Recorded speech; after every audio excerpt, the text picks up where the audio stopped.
Are we ready for him? Yeah, absolutely. All right. Joining us now is our friend of the show, fluent in French.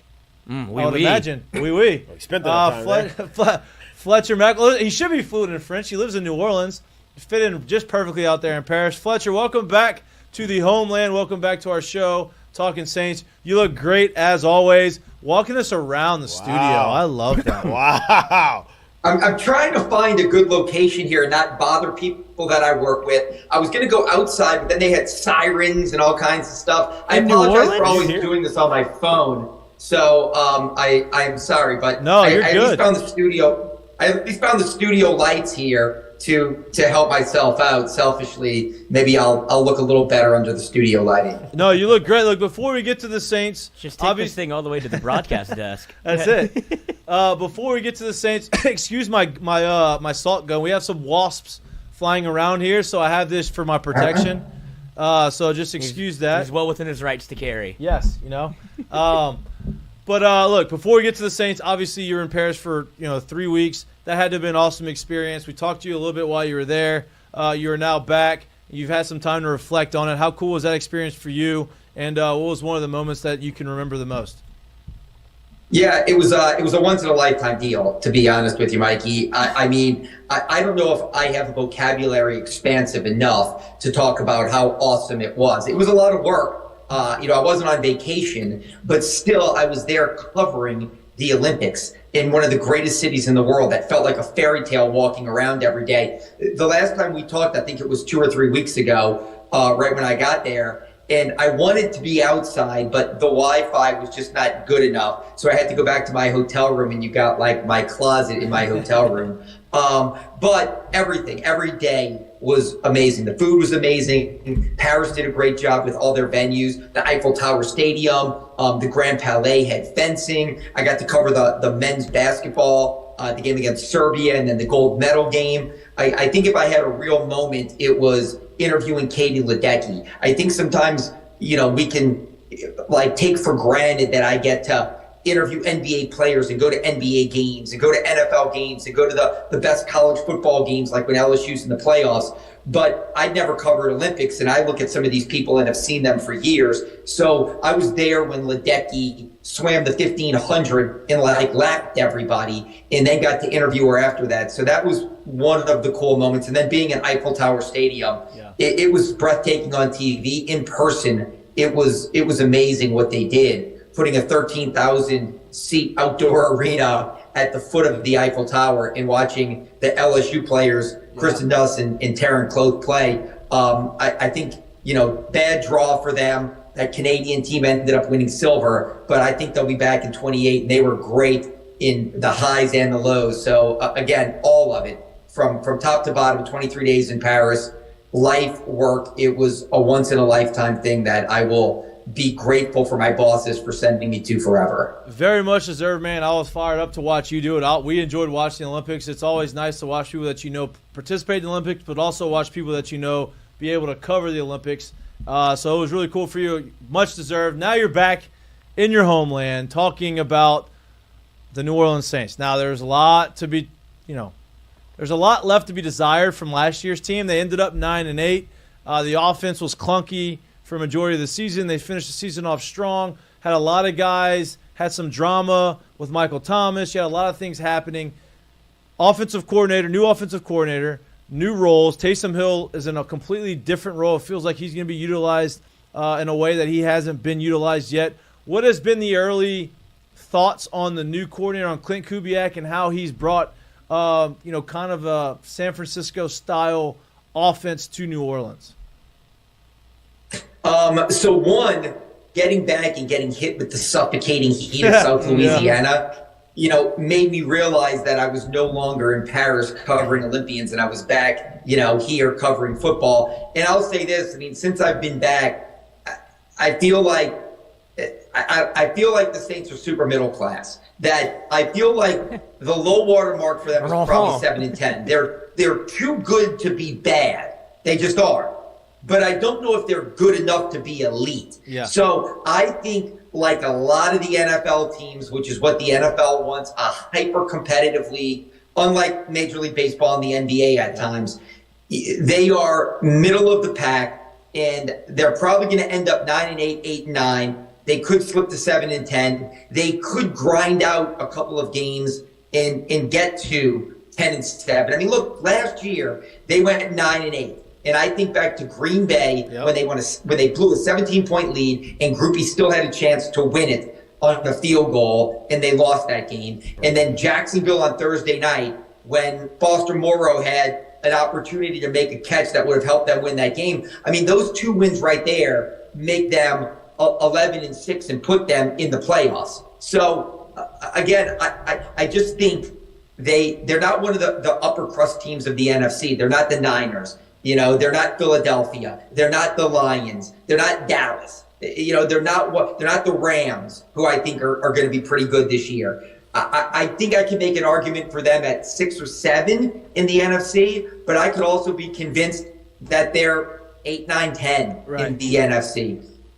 So again, sure, could Clint Kubiak reinvent this offense, more play action, look a lot more like what San Francisco looks like with Brock Purdy? Sure, but I come from a place where I saw a lot of Sean Payton's assistants hired off of his staff, and they thought we're bringing that Peyton Breeze offense to Chicago and to Detroit and to these different places. To the Saints. And they didn't have Peyton and they didn't have Breeze. Yeah.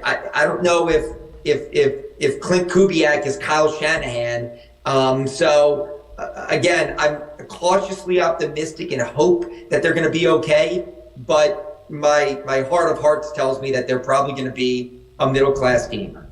Now, I'm glad you brought up Clint Kubiak, because this could, in my opinion, this could be a very interesting year in terms of what happens at the end of it, but I don't want to, call for anyone's job. That's not what I don't really love doing that, but I'll pose the question in a sense of just, I guess, basically setting the stage for what it's like being inside the doors and seeing how they operate every day. Does 9-8 blow this thing up this year if that's what they end up at the end of the year? I think so. It's a great question, Jared. And here's the thing. Here's the reason why. And the Saints are talking about how they operate behind closed doors. They are methodical. They are slow and steady. They do not do knee jerk. They just don't. They're a lot like the Pittsburgh Steelers, and they've kind of emulated that franchise. They look at New England under Belichick with Kraft as the owner and Brady. They feel like you can't expect Super Bowl right away. We got used to that in 2006 because Peyton and Breeze came in. They drafted Reggie Bush. They go from, it's like a Disney movie. They go from 3-13 to revamping everything after Katrina and end up in the NFC Championship game. But after that, 7-8 were some grinding it out years, so to say. And then in 2009, they win the Super Bowl. That kind of led to a great run of success.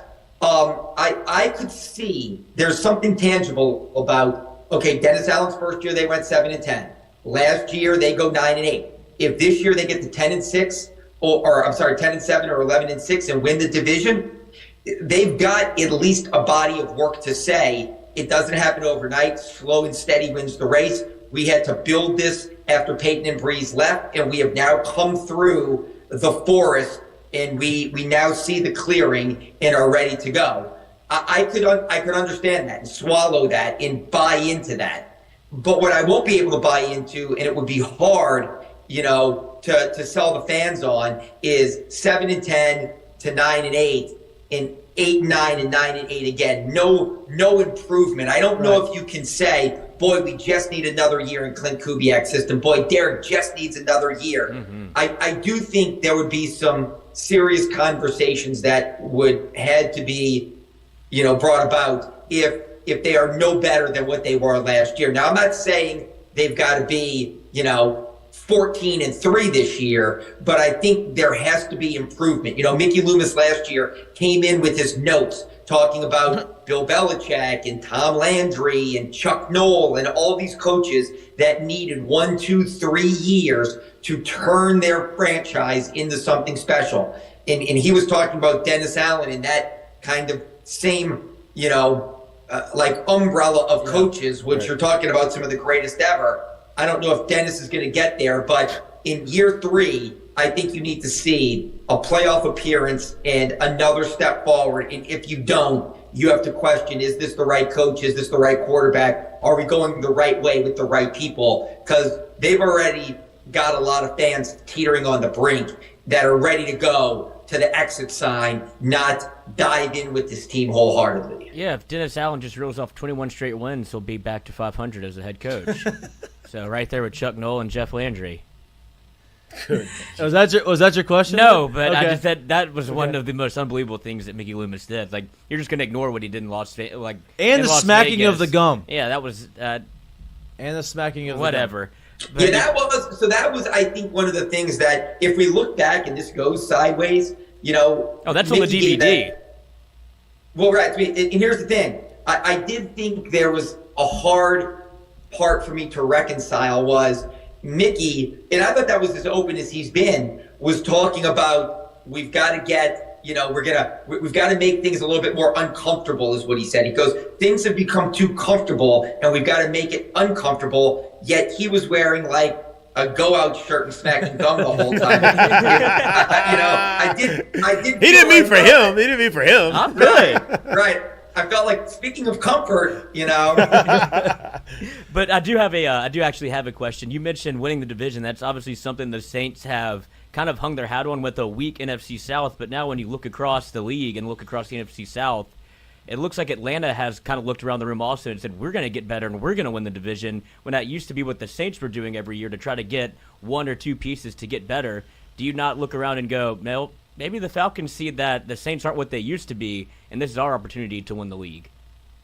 Yeah, and look, I'll say this. I feel like the one thing the Saints have gotten absolutely positively right the last couple of years is, because there was talk of, hey, Breeze is gone into retirement, Peyton's gone. Do we need to reset? That's what the Tampa Bay Bucks did last year after Brady and after Bruce Arians. It was, okay, we're going to reset our cap. I mean, they signed Baker Mayfield to a cheapo deal. They wanted to compete, but I don't know if they thought they were going to win at the highest level, and they still won the division.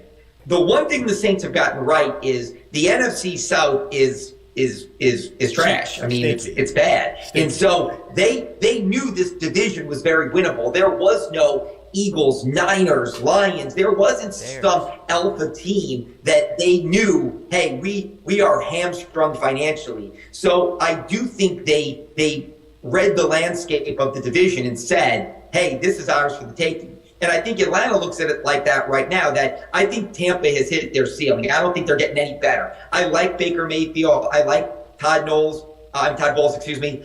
I just don't know if they remind me of Seattle a couple of years ago with Pete Carroll and Geno Smith. It was a great story after Russell Wilson. Geno Smith's the comeback player of the year, and they followed it up with an average season. I think the Bucs are solid, but not great. I think Carolina, with Canales as a coach, is going to be better, and I am still buying in on Bryce Young, but they're not going to be great. I certainly think the Falcons have looked at this division now and said, let's go get Kirk Cousins. It's ours for the taking. We have a lot of pieces in place with skill guys, O-line guys. They've reinvested in their defense. So, yes, I think what Atlanta is doing now is what the Saints have done post Drew Brees and Sean Payton is we have a division where nobody has become that alpha. They haven't drafted that generational quarterback. They haven't become that star team. And so I think the Saints feel like they can win the division in Atlanta. And Atlanta's going to be everybody's pick. Look, Raheem Morris has waited for his chance. Zach Robinson is from that Sean McVay tree of, uber kid offensive coordinator, former college, quarterback at Oklahoma State. And Cousins, even though he's only won one playoff game, he's a lot like Derek Carr. He keeps getting paid boatloads of money, and to me, he's kind of middle of the pack. But one of these two teams, I think, is going to win this division, Saints or Falcons, and I just don't know which one, because while Atlanta is the shiny new toy, I still think the Saints are capable of doing it. I think both of these teams, they're high. Their ceiling is 10 or 11, and their floor is probably 7. And so yeah, it's going to be one of those two teams. And it's probably going to be 9 and 8 down to the final week. And we're going to be less than enthusiastic about whichever team wins this and then gets one of the elite teams in the NFC. So one of the players that probably has some of the least tread or the least left tread on the tires, who's had a long career, who's played really well, looked at himself in the mirror last year, and I think he won't really go out there and blame it on that, but there was a lot of not health that was there last year that kind of dealt to the production or lack of production that was there last year. But he made a decision this offseason to lose a ton of weight this offseason and come back in lighter so that he can play inside a little bit more and get back to kind of some of his old ways. Has Cam Jordan looked lighter on his feet in camp so far this year? And what do you expect out of his play this year? And do you think that he can get back to somewhat of the levels that he's been at throughout his Saints career? Yeah, again, that's another great question. I love Cam Jordan. I mean, he used to do a segment here at our TV station. He's one of my favorite Saints players of all time, the all-time sacks leader. Yeah. But look, last year, he was dealing with a foot injury. Yeah. But it was his least productive season since his rookie year of 2011 when he was a part-time player coming into an elite team, and he played end and tackle because he is a big dude. I mean, he came from Cal where they ran a 3-4. He comes here where they ran a 4-3, so he played inside and outside. And since then, he's been that solid force on the outside. You know, I mean, he's great against the run. He's been, if not an elite pass rusher, a consistent pass rusher year in, year out, but his numbers fell off, you know, the table last year. I do think it was some due to injury. I do think it was some because the Saints were the 5th worst team in the NFL last year in sacking the quarterback. I still think Cam is going to start at defensive end. But I do think, obviously, with Chase Young, who's looked really good in camp, Carl Granderson, who's a rush specialist, I certainly think, and Cam has talked about it, he said he had to humble himself and understand that in year 14, he may not be the guy they just say, line him up every snap. He's going to play 85% of the defensive snaps at defensive end. He has accepted a move inside to, you know, on passing downs, if they want to put Granderson and Chase Young, he's going to kick inside and try to get pressure from a tackle position. And when you mentioned San Francisco, when you talked about Kubiak earlier, San Francisco's been one of these teams that has been really good defensively because they put their 4 dudes up there, and they've got some elite guys there where they can get pressure with their front 4 and don't have to get too exotic. I think it's going to be maybe good for Cam to kick inside, and if it is Chase Young and Granderson and Cam and Brian Bresee on passing downs 3rd and long, I think that's really good for the Saints. Yeah. So I'm glad he's accepted it. But to answer your question, Jared, is he going to find, you know, Cam Jordan Pro Bowl defensive end form? I don't know. But I don't know if they need that guy. I think the fact that he's accepted, you know, a veteran's role, so to say, yes, you're going to start. Yes, you're going to play end. But we're going to kick you inside on some passing downs. I think it benefits this defense. To be honest with you, I'm not worried about the defense. I actually believe that Dennis Allen is an excellent defensive coordinator, and I think even though they're a little long in the tooth with Cam and DeMario and Tyron, I think they have enough good defensive coaches and enough talent on this team defensively to be really solid, if not really, really good. All my questions come offensively with the O-line, with Derek Carr, with Clint Kubiak, with depth at running back, with depth at tight end, with depth at receiver. I mean, it could be really, really bad. Yeah. And I don't think people understand that right now. They could hold it together and be solid, but I don't think they're going to be great offensively, but they could be bad offensively, like really bad. Yeah. And that's what scares me about this team most. I'm glad you brought up the offensive line because I think out of all the questions, I think that's the biggest one, right? If the offensive line was solid and really good, similar to like how LSU's offensive line is, if they were really good and that was the strength of the offense, you could feel like, okay, they're going to be able to protect Carr, and he's going to be able to get the ball out to the receivers, and they're going to have some time. They're going to do some things. The offensive line has a bunch of questions. You have a rookie left guard. You have a left tackle. You have a right tackle who you drafted that was supposed to be a starting left tackle, wasn't good enough. Then you put him at right tackle, and he's pass setting into the quarterback in practice. Dennis Allen says the right tackle position is still up for grabs. It doesn't feel like Trevor Penning has really separated himself. What has the conversation been? What does it look like on the offensive line, in particularly in that position battle? Yeah, and I'll say this. I mean, you know, I saw a blogger say this, and I'm going to steal his line. I mean, we could have like Chernobyl level disaster of an offensive line. I mean, it could be that bad. Like, Taliesin Fuaga looks like the real deal, but he's been dealing with an injury, and that's not good. And he's kicking to the left side for the first time. I mean, Penning is trending massive bust right now. Nick Saldivari, who they traded up for and have been talking about all offseason, is injured and hasn't done much. I mean, they're going to be starting like Udoa potentially is a guy from the Vikings that they signed. I look at this line and I just keep thinking, man, oh man, like they have the potential to be a mess. And while they were okay on certain downs against San Francisco, on passing downs, the line was still giving up a ton of pressure when they couldn't go into heavy play action, on first and second and keep a team off balance. When they were in 3rd and 7, in 4th and 6, like they picked up a 4th and 6 to keep that 95 yard, 16 play drive alive. But the pressure got to Carr pretty quickly. And so it's concerning that I know Eric McCoy's a good center. Cesar Ruiz is a starter in the league at one of the guard positions. And I think Taliesin Fuaga is going to be a dude. But, I mean, you're talking about two positions right now that are still up for grabs. And the cohesiveness of this line is much as Carr struggled last year, and he hangs on to the ball too long, and he doesn't make a lot of quick decisions. He needs really solid offensive line play. He didn't get it a lot last year, and I'm not sure he's going to get it to start this year. Look, Alvin Kamara is another guy coming off the least productive year of his career, and I think it was also because of the line issues. And they've invested in it, but I don't know if it's going to be better. It's one of those scary moments right now that what are they going to be up front? And I've covered this team now for 22 years.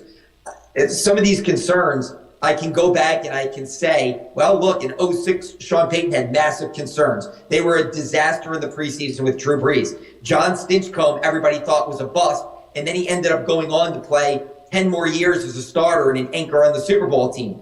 And yet we had major questions about that offensive line, but it held together, and they went to the NFC Championship game. I could, again, like I told you earlier, convince myself that the pieces fall into place and that Penning becomes a solid guy. But I could also... No, don't say the other part. Don't say the other part. Just be positive on this one. Fletch, be positive. Then I'll be positive. It's going to come together, and they're going to be okay. There we go.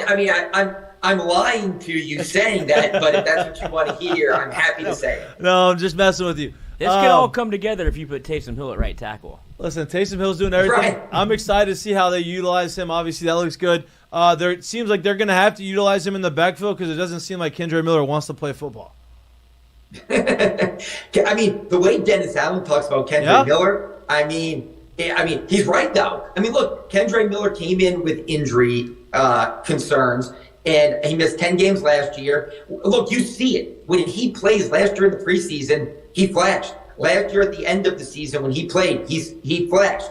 But he just doesn't play. Yeah. And he's missed all of training camp so far. I'm not even sure he's going to make the team. Dennis Allen has been kind of dumping on him so much right now. So, again, it just hasn't been good. Yeah. And so I do think we're going to see more Taysom Hill. And Taysom Hill, wherever they put him, is super solid. I mean, he played tailback the other night as their starting tailback because Alvin didn't play and Kendre Miller was out. So, I used to laugh at that. I remember there was a game a few years ago when Taysom Hill had to play running back in Baltimore. I think it was the 20 or the 20 season. It was like Sean Payton's or Drew Brees' last year, and he did it. But I think we can move Taysom Hill off of tight end and now put him at running back, fullback, a lot of that Kyle Juszczyk role that San Francisco utilized. But yeah, it's one of the concerns I have. Depth at running back, depth at receiver, depth at tight end, depth on the O-line. Again, look, last year, and I know y'all are in Baton Rouge, and we draw parallels here. Last year, LSU had a championship offense and an embarrassing defense. I think the Saints have a really top 10 defense, and if their offense can just be middle of the pack, they'll win this division. But the offense has a chance to be borderline embarrassing. And to me, I think that's what's going to make or break this season is the Saints offense. Well, hopefully everything does fall into place. There's things that guys step up, guys do different things. Happens all the time, like you said. But I'm with you. I'm concerned about the offense. I appreciate you always coming on our show. You are one of the OGs on here. You always are welcome. You always welcome us with open arms. So I appreciate you. I appreciate your time. I don't want to keep you all night. But like always, I appreciate you, man. We're going to have you on throughout the course of the year, hopefully when the Saints are winning games.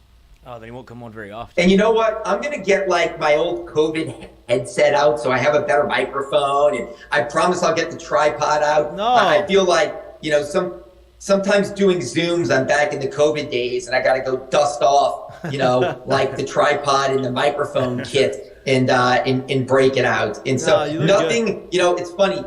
I see all these people bringing up all these crazy things that happened during COVID, like the people that were caught on camera doing crazy stuff. Because I think like the summer of 4 years ago, right now, that's when you saw all the crazy stuff happening and people are posting like flashbacks and stuff. So I will have a good flashback and just go get my more solid equipment now that we may be doing this a little bit more often to make sure the quality of y'all's show doesn't suffer when I come on. No, you make the quality of the show better. I mean, look at that lighting over there. Come on now. No doubt. You make it better. We're trying. Look, by the next time you come on, this thing may look a little different. We're doing some things to the wall. Like, it's going to look like a whole new studio. So, and next time you're in Baton Rouge, if you're ever in Baton Rouge, you can come in the studio and we'll do it live. Yeah. Wait, on the cool purple sofa with Jared? No more purple sofa, but we can sit you next here. No more purple sofa. Okay. We're working on some new things. It's a new studio, but it's getting there. It's getting there. We're working on it. Okay, cool. Yeah. Cool. I like it, Mikey. I mean, look, Archie Manning is forever 8 here. You are forever 8 in Baton Rouge, so I love seeing the 8. Yeah. So, yes,